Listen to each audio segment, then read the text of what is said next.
Welcome back to the Advisory Deck 2022, nearly halfway through. I am joined once more by my partner in crime, James McGill. How are you, James? I'm still impressed by your enthusiasm, Troy. I'm doing well. Zest for life. It's been Fantastic. a little while, and maybe I've been bottling it up because we finished these conversations towards the back end of 2021.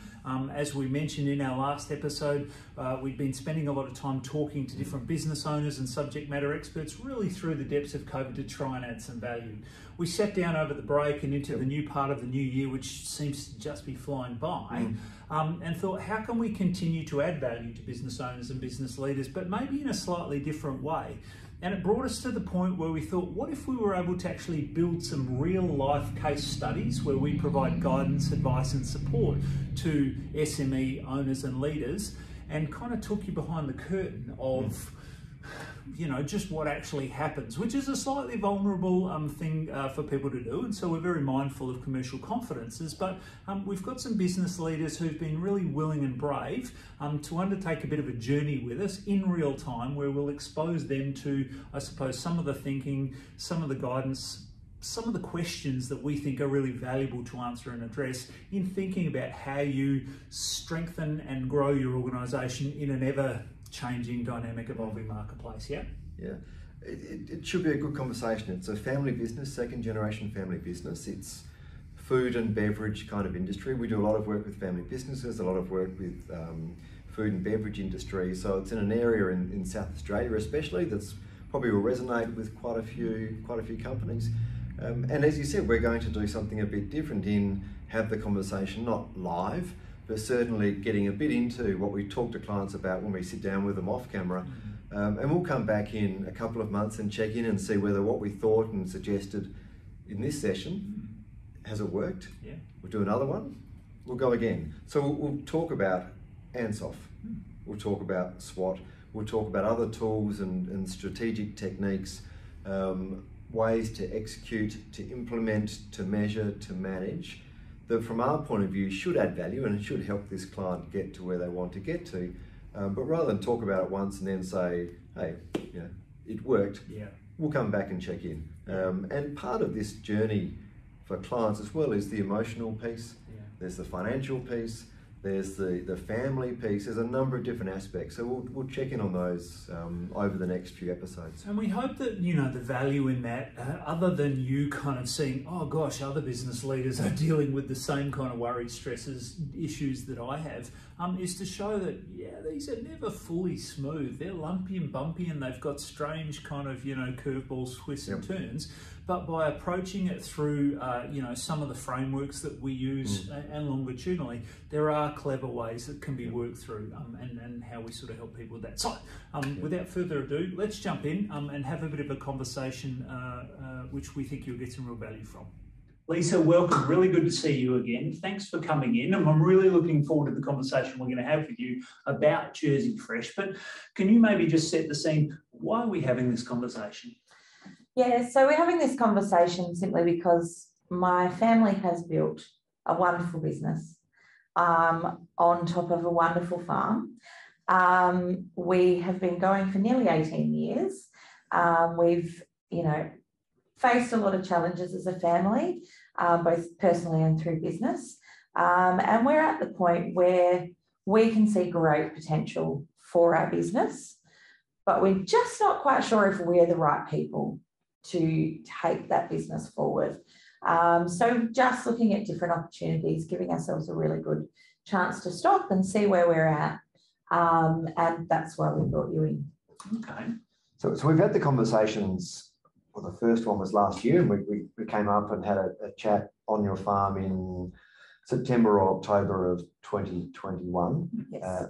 And you spoke there about really what were all the opportunities you could see. And there are a long list of them, and we're going to cover some of those this afternoon. And so as a second generation family business, when we've spoken before, you're trying to figure out, and this is what many family businesses especially face, it's around a capability and capacity issue. Right? Yes. So have you got the people and have you got the time to pursue the opportunities. And that's the conversation we've had before. We're going, Yes. there's no shortage of growth. You can see it everywhere. After 18 years of running a dairy farm, and having Jersey Fresh going for how many years? So 18 years with Jersey Fresh, and the farm has itself, been going well over 40 years. 40 years. You know the business, Yeah. you know the industry.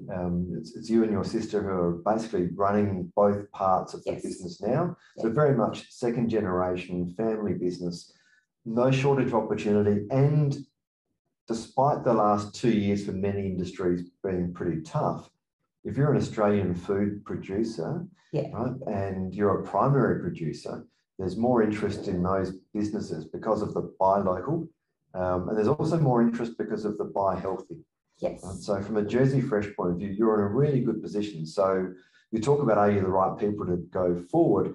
Part of that is, you know, the growth is there. Yes. It's can you as a family business deliver that growth, achieve that growth? Yes. Are there better ways to do it, other ways to do it? So it's that exploration piece that you're looking to work through. Yeah, absolutely. Yeah. Beautiful. Okay. So I think as a growth conversation and in thinking about the kind of opportunities that we should really be maybe prioritising as we move forward here, it makes great sense to stop and take stock of the organisation as it is today. And a SWOT analysis, which everyone will be quite familiar with, is a really nice starting point. As a standalone tool, it's not a whole lot of value by itself, but it's what that can lead you to then go and make some decisions around. So before you came into the conversation here, James and I were having a little bit of a talk about some of the strengths and weaknesses that we see. And we'll just quickly talk through a couple of them. You've got an amazing organisation and an amazing brand that has become quite well established, particularly in the Barossa Valley, where you guys are home, via all of your sort of work at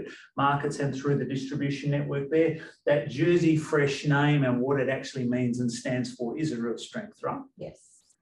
You also have a good measure of control over your supply chain, your own Jersey herd as well. Yes. So the ability to own and take control of what's coming in. You are a family business, and though those bring nuances and interesting sort of other challenges to the table, a small, organically grown sort of family business is a really powerful sort of strength to build from. And the calibre of your product is undeniable. It's renowned, and the quality of what you're offering is really quite exceptional. We see those as really, good strengths of this business. Absolutely. Yeah. I guess, any other things that come to mind that you think in addition to these that I'm really proud of having built this in this organisation. It is strong, and it's something that we have working in our favour. Yeah, so I think, just looking at that supply chain control, we've also got a delivery chain control because we've got, we're managing all our deliveries in-house. We're just starting to work with a distributor for a selection of our customers, but simply because our supply chain is at its capacity. So, that distribution, being accountable right from not just paddock to plate, paddock to the customer's house, we're sort of, we deal with all the supermarkets, we deal with all of our customers. And not only is that a strength in the control we have about how our product is presented, but it's a strength in that there's never, well, there is occasionally missed messages, but, we tend to know the people we're dealing with, that relationship with our customers, not just our direct customers, the supermarkets and the cafes and restaurants, but also with the people who are buying our product out in the public. That's really, I think, underestimated for a brand. So you've got very loyal customers. Absolutely. And we have in here, and for those watching from home or work afterwards, we're going to lift some of the lid on the business, but not give away the secrets. Yeah. Right? So we'll be careful about all of this in terms of presenting it. Because we are doing effectively a consulting session here and in the follow-up sessions, which you've been generous enough to offer your time to. We don't want to preempt and give away the secrets. Interestingly, one of the loyal customer base strengths for a regional brand also shows up as a weakness when you're looking to scale, Yes. because you need to change the business model from going, we know who our people are, they know us, we've been there for 18 years, Yeah. we know you go to the Barossa markets and people know who you are, you're embedded in the local community. Yeah. If you went to go and try and sell in Perth, Yes. none of that exists. And these are the constraints we think about on a weakness side, is as you grow the business, and your business is growing. Right? We've had a conversation before that you've had another good year, Yes. your business is growing. That causes new challenges, which is fantastic. So one of those we'll be conscious of, and we'll come back later on and talk about, is how do you scale beyond your current geographic area in the next whatever phase of time that is. Okay. Yeah. Okay. So other strengths that you think, these are the key strengths up there?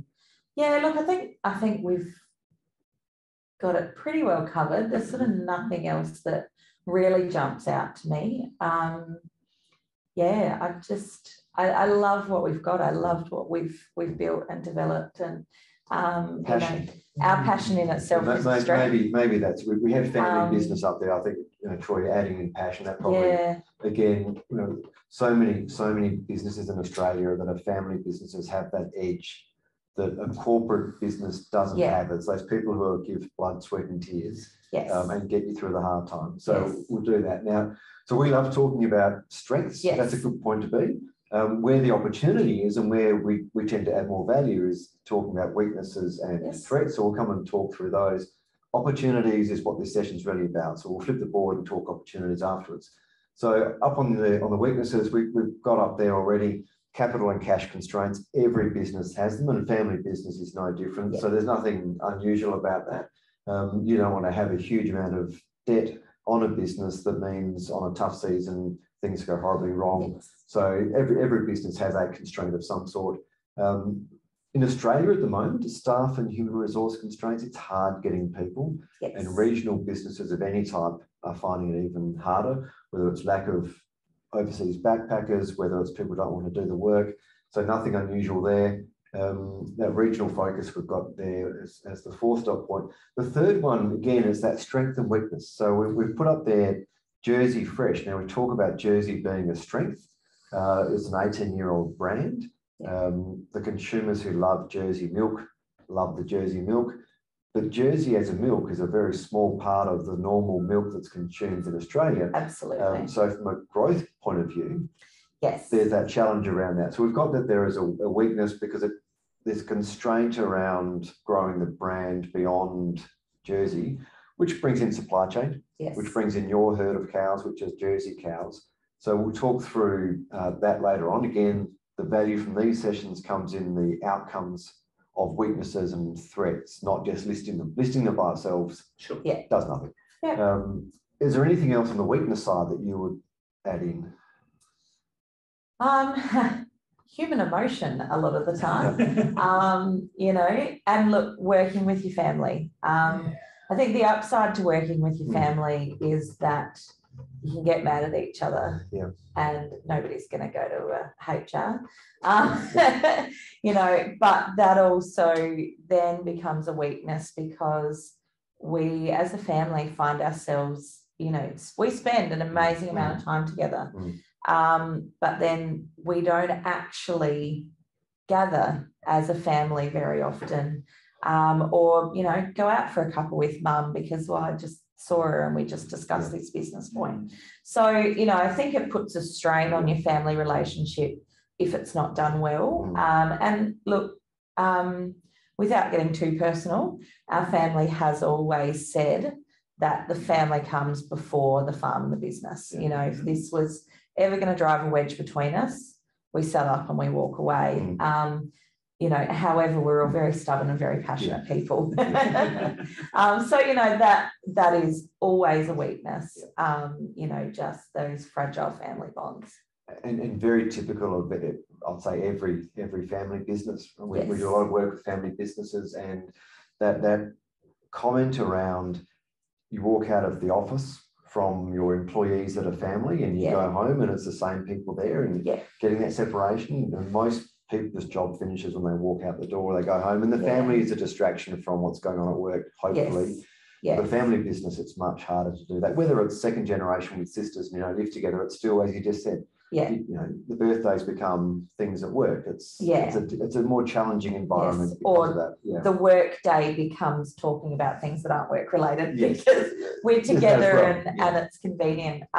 You know, so it's certainly something to consider. No, absolutely. And I don't think there's a family business on the planet that wouldn't have that listed in there as well. Absolutely. Okay. So if they're the kind of core strengths and weaknesses sort of as you see them today, and to James's point, we'll talk about opportunities in just a moment, we did want to just take a moment to think about, well, okay, before considering, you know, the best potential paths to growth, we need to be cognizant of what is out there, what is emerging or there on the horizon right now that has the potential to derail the growth ambitions that we thought about. So we talked first and foremost about environmental conditions. You're in agriculture, droughts and all the challenges and vagaries and hailstorms and all kinds of things are a real, you know, potential existential or external threat. Market forces and consumer preferences, the unpredictability or certain sort of, you know, segments which can make it more challenging in a product, a retail food product like yours, and of course competition. You know, others out there trying to, you know, take that same wedge of market share as you. There's sort of three that came straight to the top of the list. Can you think of any other really key that has the potential to, you know, create some challenges for us moving forward? Yeah, so I think globally at the moment, everyone is dealing with supply chain issues. So for us, you know, we had 2 days of being unable to process this week because we were waiting on a part from Melbourne. You know, unfortunately, it was only from Melbourne.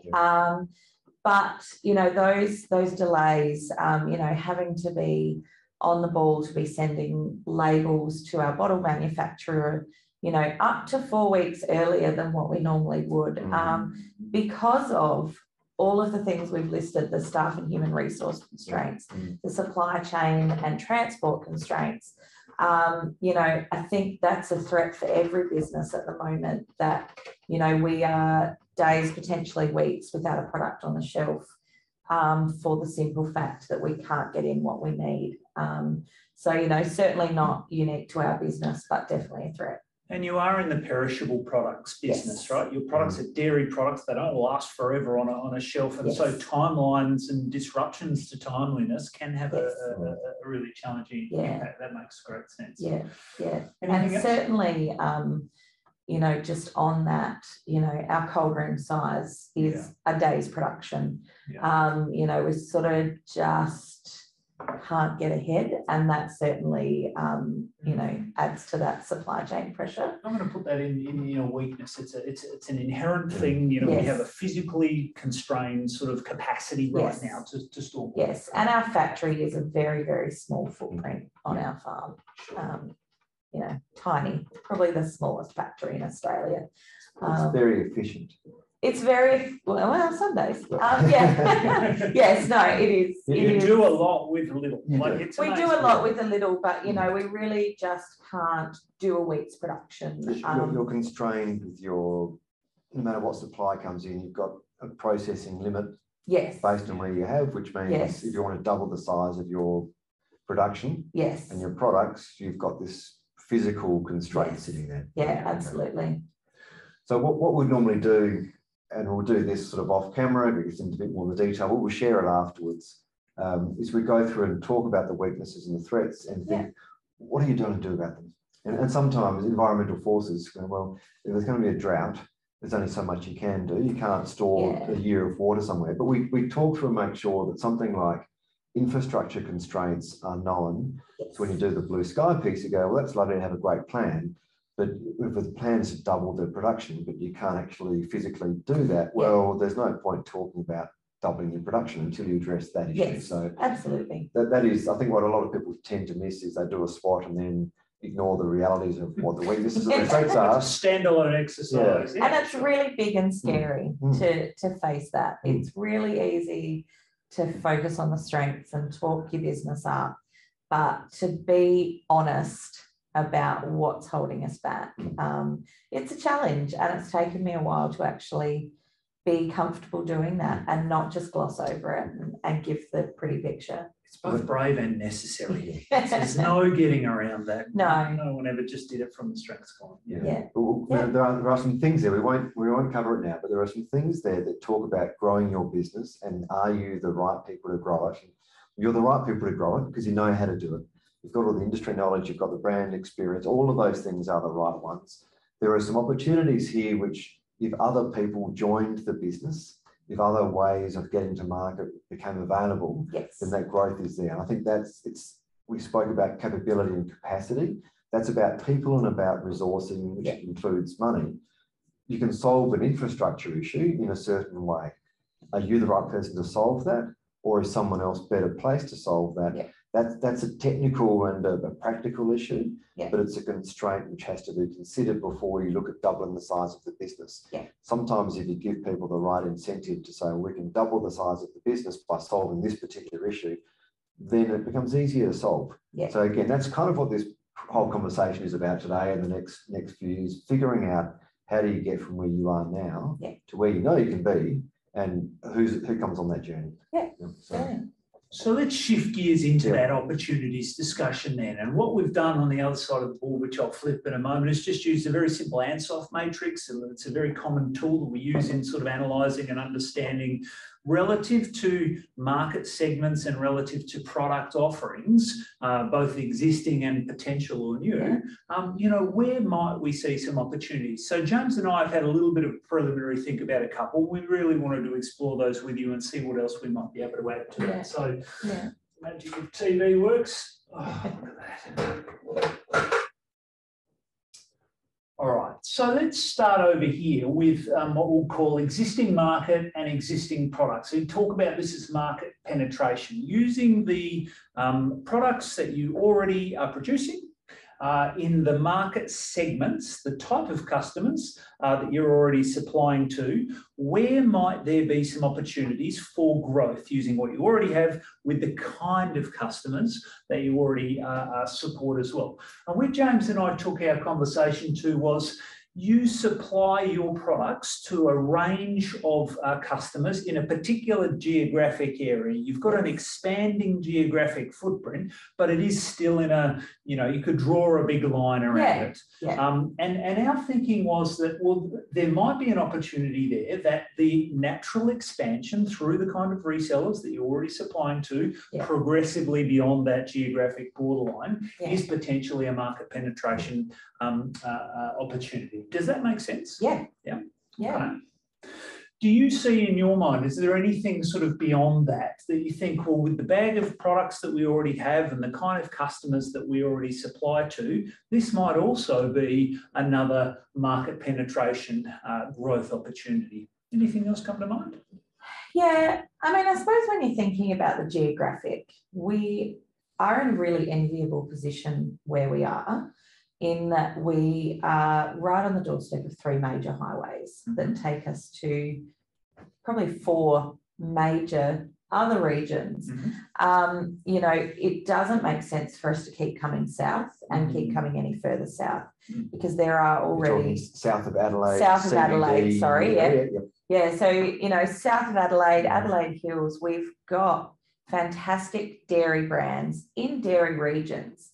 I suppose one of the unique aspects of who we are and what we do is where we're actually doing it. The Barossa Valley is wine country, tourism country. We're not a dairy area. We do still have dairy farmers through the Barossa and mid-north. We're a dying breed, but, we are unique in where we are.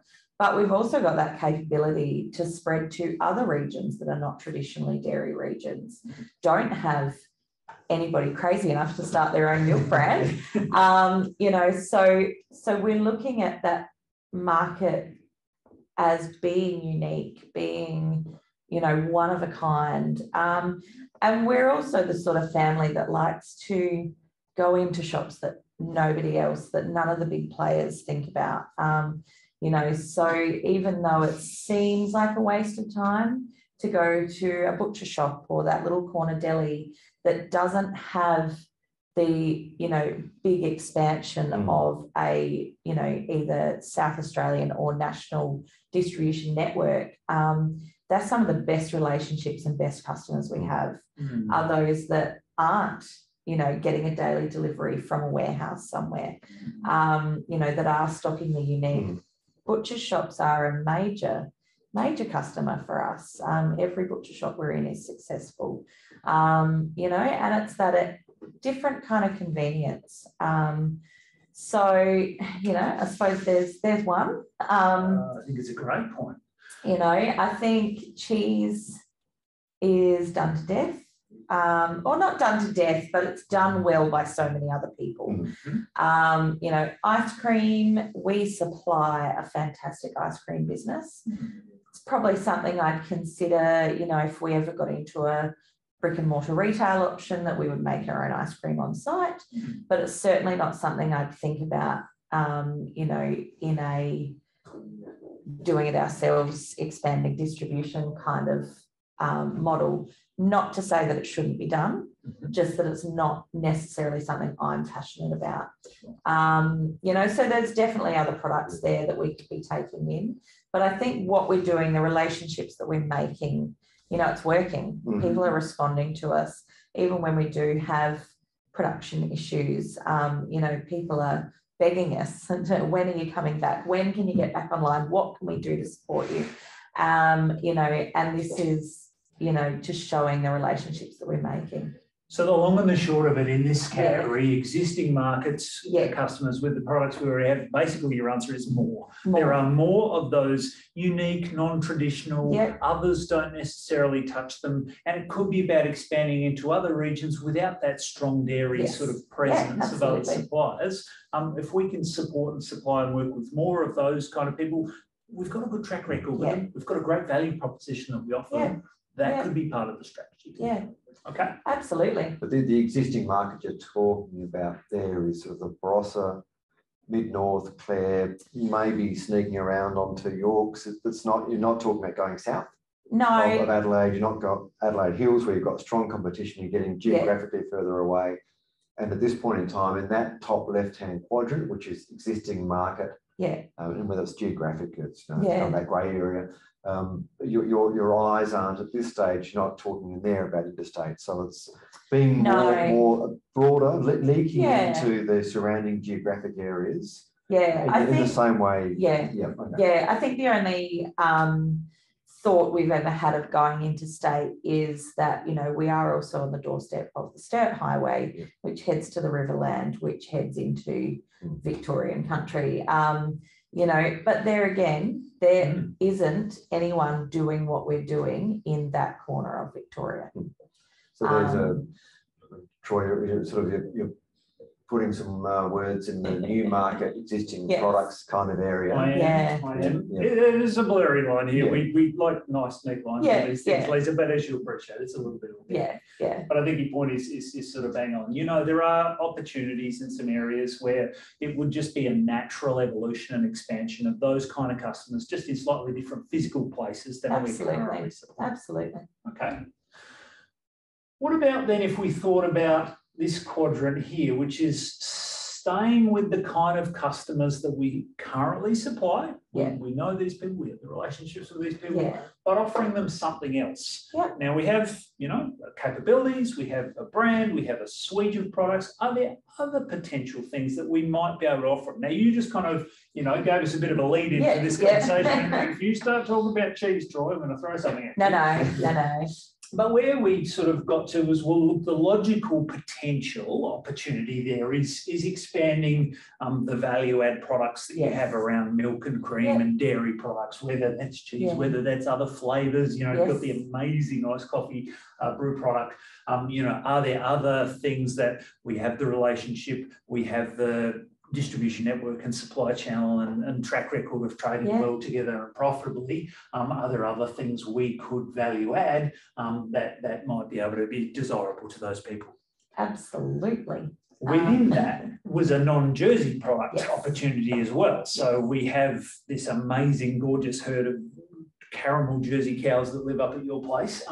But, you know, that is, you know, just one sort of thing that we can offer them. We have production facility as well. Maybe there are other non-Jersey products that might fit in there. Yeah, yeah, absolutely, absolutely. And, you know, flavoured milk is something we are actively working on, you know, getting super close to having it on the shelf.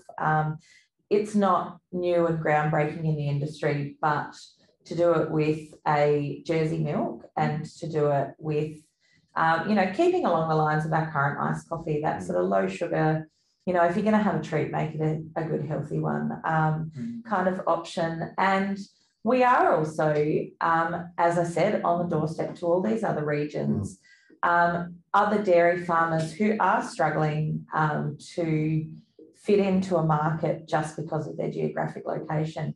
And wouldn't it be great to have a regional brand, you know, that doesn't just support our family, but supports other dairy farming families?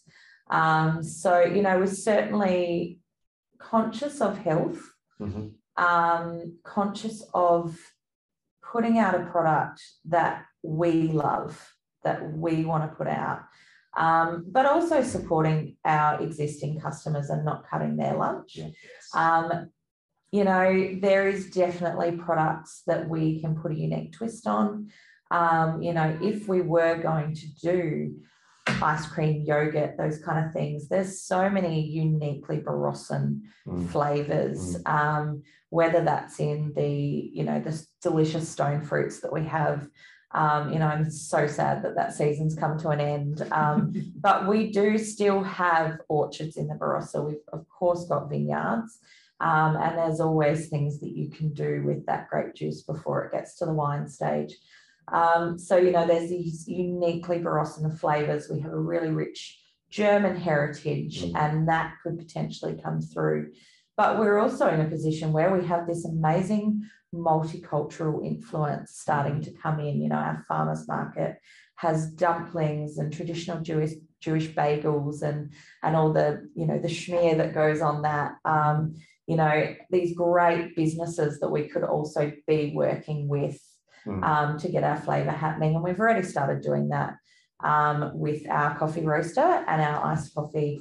So, you know, the product development doesn't just have to stop with us and our business. It can incorporate, you know, other great Barossan businesses. So you have no shortage of, there's a long list of things you could do. I was imagining a Shiraz ice cream. I thought that could be quite nice, a nice Shiraz ice cream.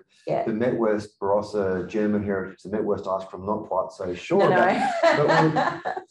But what we won't do now is go through that list, because that's getting into your IP. That's getting into things where you go, geez, I've got some ideas in there that are pretty special. And you don't want someone to jump on that and get inspired by it. What we will do afterwards is, with this laundry list of opportunities, which is where the growth is, which is where you got to figure out, can you make it happen, or do you need help to make it happen? We'll work through a process separately to help validate and prioritise these for your own benefit, but also if someone else goes, hey, I'd love to be involved in making these things happen, they understand what's involved in making those things happen.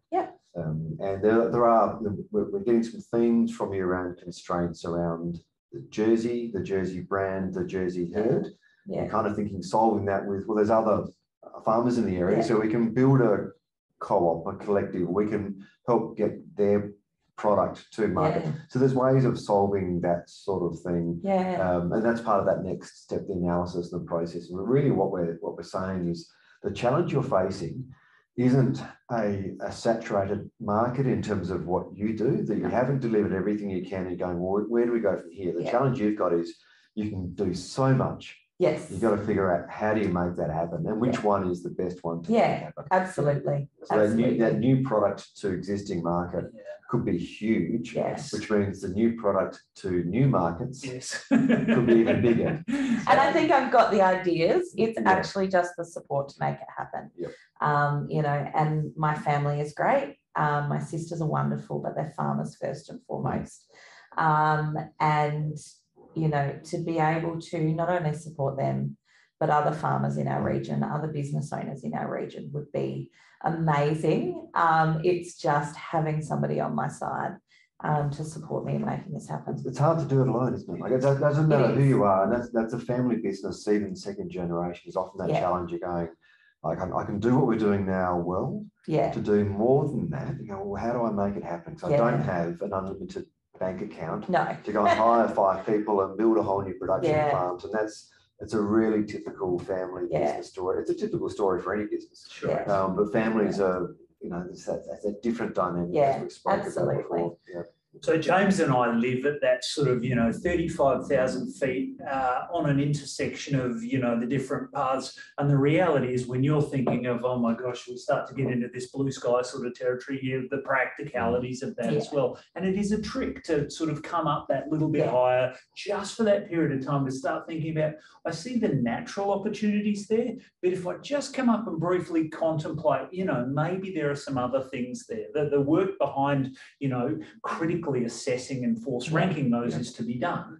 But if I asked you to stretch your brain that little bit further into this kind of new market segment, wow, what if with the existing products that we already have, don't have to make a single new product, already pushing these things out the door, are there markets, are there other places, other customers, other resellers or distribution partners that we could somewhat, easily move in and build some relationships and start supplying our existing products to a new cohort of people as well. So we started down that path, and without going too deep into the detail of these, you are a Barossa Valley organisation. You occupy a really unique position in a globally renowned brand, but it's not globally renowned for Jersey Fresh, it's globally renowned for wine. And so people come for a customer experience in these amazing cellar doors offering world famous, gorgeous wine as well. And we thought, just as one small example subset of an expansion idea around, whether or not these kind of places looking to, in a challenging period in the wine industry, be a customer cohort or a reseller cohort as well. They were one example of additional resellers. We think that this sort of, expanding your mindset, and you've already described it, well, butcher shops, they're not on a traditional sort of dairy and milk and cream companies sort of wish list of customers, but we do well. You have a lateral, approach to who could be customers. And I think continuing down that lateral path of considering who could we bring this amazing value proposition and work with to derive profit for them, to derive profit for us, to delight the consumers that will really love what we have to offer in our existing product suite. So, I mean, it's interesting that that's the first thing that's come to your mind. We haven't had a lot of success with wineries and cellar doors in the past, and simply because most cellar doors these days have a coffee machine, considering the designated driver, and but they don't use a lot of milk. They certainly don't use enough to get a consistent weekly delivery. So while we potentially have a lot of wineries as customers, they're not buying direct from us. So it's really hard to gauge. The wineries with a restaurant attached, fabulous, and they are all about the regional provenance. We have amazing chefs in the Barossa Valley who are all about the regional provenance, which is fantastic. But it's an interesting, it's curious to me that that's sort of the first one that you've sort of thought of, just knowing the experiences we've had in the past. Additional resellers, we're always looking for the unique. So fruit and veg shops, butcher shops.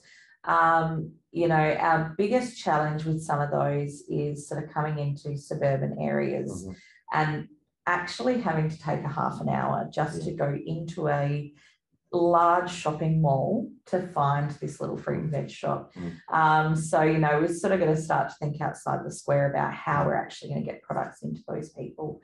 But, there is certainly other ways. There's other ways to get our products out there, and it's just trying to figure out what the best fit is for us. We can certainly go down the traditional route of supplying a major supermarket chain straight into their warehouse.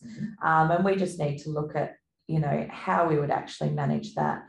You know, being on such a small scale at the moment, you know, we don't have a forklift. We unload our bottles with a tractor and pallet forks. You know, so we're not able to just load a truck up with a pallet of milk. You know, we are hand loading all of that stuff. And so, you know, there's certainly the potential for development to go into those kind of markets. And I think I've always been really, really scared of that, going, but what if it does well and then we can't keep up and then we're disappointing other customers? And I'm just imagining, you know, the back orders building up. You know, so for me, that fear of being too successful and creating problems. Yeah, because we have been so successful in what we've done thus far. You know, it's been well received. It's a product that, you know, even this morning on my way down here, stopped in at a new store that I've never been into before to pick up a part for the factory. And the lady behind the counter, I gave her the business name and she goes, I've got that milk in my fridge. You know, I think when it hit home that this is actually not just our friends and family buying this milk, you know, this is actually bigger than this. This is people hearing that, you know, I work for Jersey Fresh, I own Jersey Fresh, and going, wow, it's great to meet you. We know this brand and we love this brand, and it's in our fridge, and you know, they're thanking us for a great product. And I'm going, oh my goodness, thank you for supporting us. And I think, you know, our mindset is still a little bit small sometimes, in that we still think that we're just this little business that, you know, our family and friends are the only ones buying it, and it's so much bigger than that. So, you know, I think the sky's the limit with market development. It really just depends how far we want to take it. You know, it's Jersey milk, even though it's a weakness, it's you know, they're the cows that produce the least amount of volume per cow per day, but the quality of it is amazing. And the coffee it makes, the cheese that it makes, you know, we've just, people have approached us to say, hey, we've got this business and we want to use your milk. And we just go, wow, never in our wildest dreams would have we even thought to approach you. You know, so we need to get out of our own sort of small-mindedness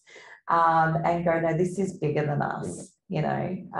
Yeah, so look, I think there's lots of market development and it's just figuring out what works the best.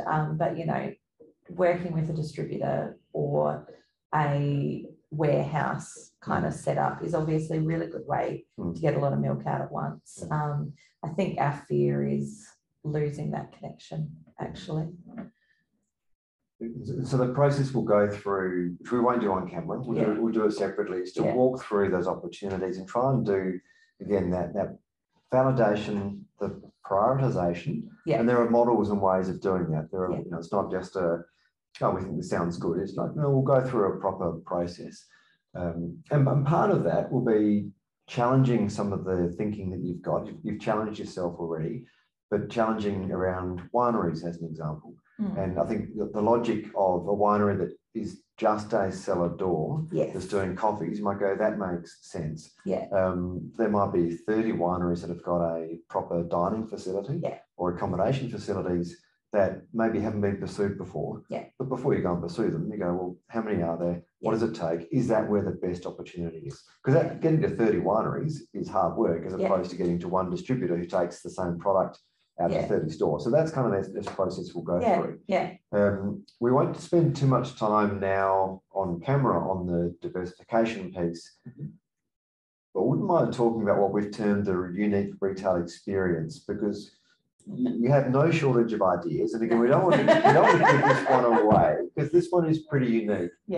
But can you talk about, without describing it, see how good you are? Because what you're doing here, I think, in the conversations we've had is something that I've never thought of before. It's not being done in Australia, certainly in the dairy industry. Can you talk without describing it? See how good you are. I can try.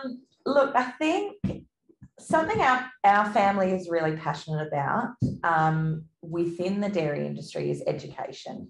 You know, and this is really evident by the fact that we are, you know, working with schools, with Dairy Australia models like Cows Create Careers and previously Picasso Cows. So it's a lot about education. And I really feel like the Australian dairy industry is such an undervalued part of our economy. You know, we are, last I checked, and this figure might be wrong, but we're something like a $1.3 billion industry in Australia. You know, so having an experience where people can not only come and, you know, come to a traditional winery region, not always kid friendly, but, you know, coming into a region where they might find this space, which is super kid friendly, very educational, great spot to stop and eat and catch up with friends, you know, but learn at the same time, you know. And when we were younger, you know, our pie in the sky kitchen table conversations were about this fantastic giant cow at being the centerpiece of what we wanted to do. But, you know, there is the opportunity. We have the tourists on our door. You know, we are seeing success in other businesses that might still be alongside of a winery, but are doing fantastic food products. You know, unfortunately, our food culture in the Barossa Valley has taken a little bit of a hit in recent years and isn't quite the focus that it has been previously, but I feel like it's making a resurgence. You know, people are commenting on the upside of our region being that there is kid-friendly spaces. It's not just all wine or wine and olive oil, you know, and to add into that mix, to complement what we're already doing in the Barossa with something that is uniquely dairy in an area that is not uniquely dairy. You know, that's my big dream. Probably I'm more passionate about this than I am potentially about the distribution, the expansion side of things, and I can see great value in that education about our products. And at the end of the day, you know, a lot of our marketing in the last nearly 18 years has been education. People aren't used to unhomogenized milk. They're not used to the taste difference with Jersey. You know, they don't know that that's not curdled milk at the top of the bottle. That's a good plug of cream. And so, you know, our marketing has had to just be standing at the market and talking and educating, and social media is wonderful for that. And now that we've finally got a website, which is amazing and I love it, you know, and I can't wait to be let loose with the blog because I can see scope for educating people, not only about what we do, but what farmers in general do. You know, farmers get a pretty bad rap sometimes. The dairy industry and animal welfare is always a challenge for us in how we're perceived. You know, to know that my sisters put all their love into their animals. You know, I often say to people, they're fat, happy, spoiled cows, and you know, milking with Paula and one animal will, you know, think that they've got the run of the dairy, and she says, oh, my cows would never survive in another herd. You know, they are so loved, they're so looked after, and, you know, it breaks my heart that people think we, you know, bundle us in with that one bad egg that every industry has. You know, so I think to provide an experience where we can be there, where I can sit in the corner of the cafe and just talk all day. You know, that's so my jam. Happy place. Absolutely, and you know, to educate people not only on our present industry, but the past, and also where we can go. So the opportunities are there. What we'll do as we sort of wrap up today's discussion is off camera and separately, you start to work through the opportunities to talk about what's needed to make them come to life, how to prioritise them. And we'll share that in a separate session, not about which one's number one for you and what's required and where the business is going, but more about the how that process happens, how that conversation happens. And then separately, we'll figure out as a business plan and execution piece of what does that become? Where do you go? And the crux of this conversation was around adding flavour to a milk. You can do that. Well, that's not, you don't need help doing that. No. Doing something around a different distribution model, around constraints, around building the cafe, which is much more than a cafe, where you can read about cows. That's not, you're much bigger thinking than that. But how do you make that happen is really what we're going to try and help you do, and find the avenues to go through that process, because they're the things that sitting by yourself after spending a whole day running the business, to go home and try and have some family time, you don't have the capability and capacity to do. So that's kind of the crux of what we're doing. My only concern is that your list of things that you could do is but I'm not sure how we're going to But again, this is to James's point, this is a sort of force ranking process. Where are those sort of, less sexy, but, organic, opportunities to grow and drive the profitability to potentially play a role in helping underpin some of those bigger, bolder sort of dreams, which could be quite remarkable. Where are those appropriate paths to growth? As we phase them, as we resource them, and what are the key action steps? So, piece of work that'll come off camera from here. But number one, I really want to thank you for, I guess, being really open and transparent too, with the idea of, no business is perfect. We're strong in some areas. We've got some challenging things as well. But if I take my mind up, beyond the things I'm already thinking about or have in train, there are some interesting things we can work through, and we will do exactly that. So, James, any wrap-up comments from you? No, I think it's just a process now of validating, figuring things out. Often the ideas are the easy bit. Right? It's execution that becomes the challenge, and figuring out which one you go for first. But that's what comes next. We don't solve business issues in a 1 hour session. It never happens. It takes time. Lisa, thank you. Thank you. To be continued.